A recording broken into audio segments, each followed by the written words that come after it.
As perguntas que Deus nos faz, na verdade, Ele não precisaria da resposta de nenhuma delas. Ele já tem todas elas, inclusive onde Adão estava, Ele sabia. Mas quando Deus nos faz perguntas, Ele quer que nós tenhamos as respostas. Quando Deus pergunta a Adão, onde é que você está? Ele gera em Adão um despertamento a ponto de Adão falar, não, peraí, cara, o que eu estou fazendo aqui? Por que eu estou me escondendo dele? Quando a gente vê Caim, Abel, e Deus pergunta, o que você fez? Em todos os momentos, a gente vê Deus fazendo perguntas para homens. Quando tem um vale de ossos secos, Ele pergunta para o profeta, por acaso esse vale de ossos secos pode voltar a viver? Ele sabia que podia, mas ele queria saber se aquele profeta tinha a resposta. Irmão, olha para mim. Em períodos de dúvida, como talvez você possa estar vivendo, eu quero declarar em nome de Jesus que se você descansar, esse período também vai se tornar um período de respostas de Deus. Eu já falei sobre isso algumas semanas atrás, eu quero te lembrar isso. Quando a gente começa a questionar algumas coisas diante de um ambiente de fé, a gente tem revelações. O problema é quando a gente começa a questionar algumas coisas no ambiente de incredulidade, a gente começa a se mover por dúvida. Então Deus está falando aí, você tem dúvidas, você está angustiado, preocupado, tá bom, então busca em mim as respostas e eu vou te dar cada uma delas. Eu sou a resposta que você precisa. Para perseverar, irmão, a gente precisa se esconder no lugar certo e a gente precisa buscar em Deus as respostas certas. Eu recebo centenas de mensagens todos os dias pelo direct, eu consigo ver algumas delas. A maior parte delas é alguém buscando em mim uma resposta que o próprio Deus já depositou nelas. E eu sei que às vezes é por ingenuidade, às vezes é porque, enfim, por uma série de fatores. Às vezes tem pessoas perguntando, pastor, me ajuda a descobrir o meu chamado. Irmão, o Criador define, a criação descobre. Deus depositou em você as respostas que você precisa, mas essa busca só quem pode fazer é você. Então perseverança tem a ver com nos encontrarmos cada vez mais em Deus, entendemos quem somos, a missão que temos e não desistimos até que se cumpra plenamente aquilo que Deus preparou para nós. Perseverança tem a ver também com autoconhecimento, irmão. Alguém que não sabe para onde vai, desiste no meio do caminho porque não sabe se está perto ou longe. Você pode estar próximo do teu destino profético e estar pensando em desistir. Por quê? Porque quem não sabe para onde vai, qualquer caminho parece bom.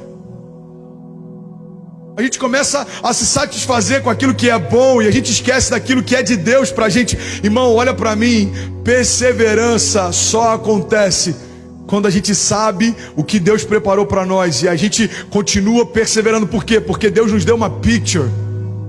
Deus deu uma imagem do nosso futuro. Enquanto não chegarmos lá, não desistiremos. Agora, é difícil a gente caminhar sem saber para onde vai. A gente não sabe se está indo certo, se está indo na velocidade certa. A gente não sabe se as coisas estão indo bem ou mal. Está tudo confuso, está tudo estranho. Tem gente que está dizendo, André, 2020 está um ano que eu não sei. Irmão, olha para mim. Tem pessoas que quebraram em 2020 e ainda assim despertaram em Deus. Tem pessoas que se frustraram segundo planos que tinham, mas perceberam planos que Deus tinha para si e eles nem estavam observando. Então não tem a ver só com aquilo que você tem. Tem a ver com quanto daquilo que Deus tem para você, você já acessou. É um autoconhecimento. Você já entendeu qual que é a picture? Você já entendeu qual que é a visão? Eu te garanto, um homem que entendeu para onde Deus chamou jamais vai desistir até chegar lá.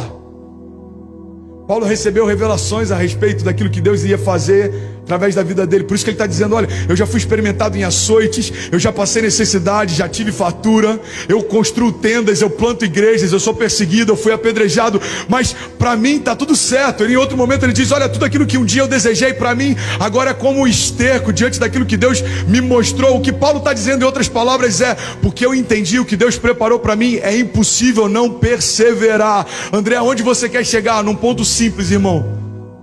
Você quer perseverar? Então pede para Deus te mostrar o que Ele preparou para você. Eu te garanto, você não vai desanimar até chegar no lugar que Ele te mostrou. No meio da jornada tem momentos de altos e tem momentos de baixos também.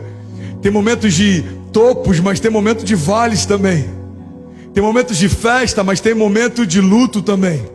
Tem momentos de conquistas e dividir os despojos de guerra, mas tem momentos de perda também.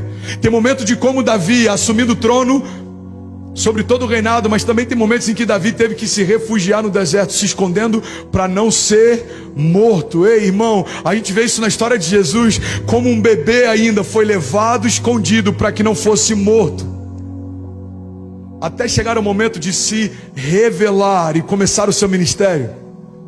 Tem momentos que a gente lê que Jesus estava fazendo milagres, e então ele saiu daquele lugar porque religiosos estavam indo para persegui-lo. Mas tem momentos em que a gente vê Jesus sabendo que seria perseguido e ainda assim não saindo de lá.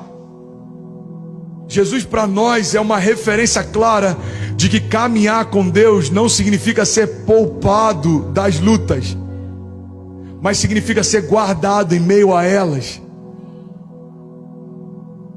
Irmão, você precisa perseverar, mas você precisa saber o que Deus tem preparado para você.